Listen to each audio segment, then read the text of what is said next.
یہ واقعہ پاکستان کے صحافی رؤف کلاسرا کی کتاب ایک سیاست کئی کہانیاں سے لیا گیا ہے۔ وہ کہتے ہیں اب نواز شریف کو ایک دفعہ پھر ایک نئے آرمی چیف کی تلاش تھی جو ان کے خیال میں ایک سویلین حکومت کو جواب دہ ہو، اور وہ نہ تو وزیر اعظم کو کسی صدر کے حق میں خط لکھے اور نہ ہی اپنی تقریروں میں کھلے عام نیشنل سیکورٹی کونسل بنانے کی تجویز پیش کرے، پھر سب سے بڑھ کر یہ کہ پیٹھ پیچھے ملک کی وزیر اعظم کے خلاف گفتگو بھی نہ کرے۔ جنرل علی کلی خان کے خلاف چودھری نثار اور جنرل افتخار علی خان پہلی ہی محاذ بنا چکے تھے، اور نواز شریف چودھری نثار سے پوچھے بغیر کوئی نیا آرمی چیف نہیں لگانا چاہتے تھے۔ جب میں نے نثار سے پوچھا کہ جنرل مشرف کو کس نے آرمی چیف بنوایا تھا، تو انہوں نے مجھے کہا کہ نواز شریف نے خود ہی مشہور صحافی سہیل وڈائچ کو جدہ میں دیے گئے ایک انٹرویو میں یہ کہا کہ انہوں نے چودھری نثار کے کہنے پر انہیں آرمی چیف لگایا تھا۔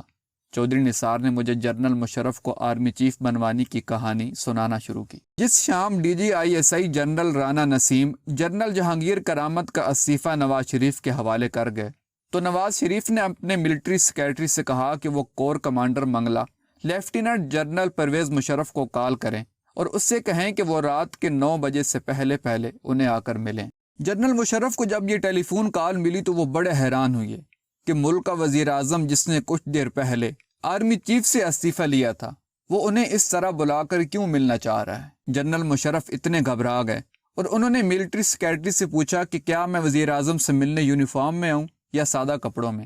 جنرل مشرف کی پوچھنے کا مطلب یہ تھا کہ کیا وزیر اعظم ان سے سرکاری طور پر ملنا چاہ رہے تھے یا وہ ان سے کوئی خفیہ میٹنگ کرنا چاہتے تھے، جس کا فوج کی اعلیٰ قیادت کو علم نہ ہونے پائے۔ جنرل مشرف کو بتایا گیا کہ وہ باقاعدہ یونیفارم پہن کر وزیر اعظم سے ملنے آئے، تاہم جنرل مشرف 9 بجے کی دی ہوئے مقررہ وقت پر وزیر اعظم ہاؤس نہ پہنچ سکے۔ یوں پی ٹی وی نے 9 بجے کی خبروں میں جنرل جہانگیر کرامت کے استعفے کی خبر تو چلا دی تھی، اور ساتھ میں جنرل پرویز مشرف کو نیا آرمی چیف بنانے کا بھی اعلان انہی خبروں میں کیا گیا۔ اس وقت جنرل مشرف اسلام آباد ایئرپورٹ چوک پہنچ چکے تھے جب انہیں موبائل پر ان کی کسی دوست کا فون آیا کہ انہیں نیا آرمی چیف بنا دیا گیا ہے۔ اس وقت جنرل مشرف کو یہ احساس ہوا کہ انہیں ایمرجنسی میں وزیر اعظم ہاؤس کیوں بلایا جا رہا ہے۔ چودھری نثار کے بقول فوج میں ہر آرمی جنرل کی ایک لابی ہوتی ہے، اگر جنرل کی لابی پہلے نہ ہو تو آرمی چیف بننے کے بعد خود بخود بن جاتی ہے۔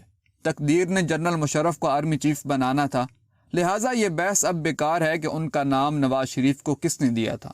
نئے آرمی چیف کی تقرری کے وقت نواز شریف کے پاس 3 جرنیلوں کے نام موجود تھے، جن میں جنرل علی کلی اور جنرل پرویز مشرف بھی تھے، تاہم شارٹ لسٹنگ کے بعد مقابلہ جنرل علی کلی اور پرویز مشرف میں تھا۔ نواز شریف علی کلی خان سے خوش نہیں تھے، خصوصاً جب سے جنرل کرامت کے ساتھ ان کی ٹینشن شروع ہوئی تھی۔ جنرل کلی نے فوج کی کسی اندرونی میٹنگ میں کچھ ایسی باتیں کی تھیں جو نواز شریف کو پسند نہیں آئی تھی۔ اس کے علاوہ جنرل جہانگیر کرامت بھی علی کلی خان کے حق میں تھے، لہٰذا یہ بات بھی ان کے خلاف چلی گئی، اور یوں جنرل مشرف کو آرمی چیف بنا دیا گیا۔ ویورز، ویڈیو کے بارے میں کمنٹ میں اپنی قیمتی رائے کا اظہار ضرور کریں۔ شکریہ۔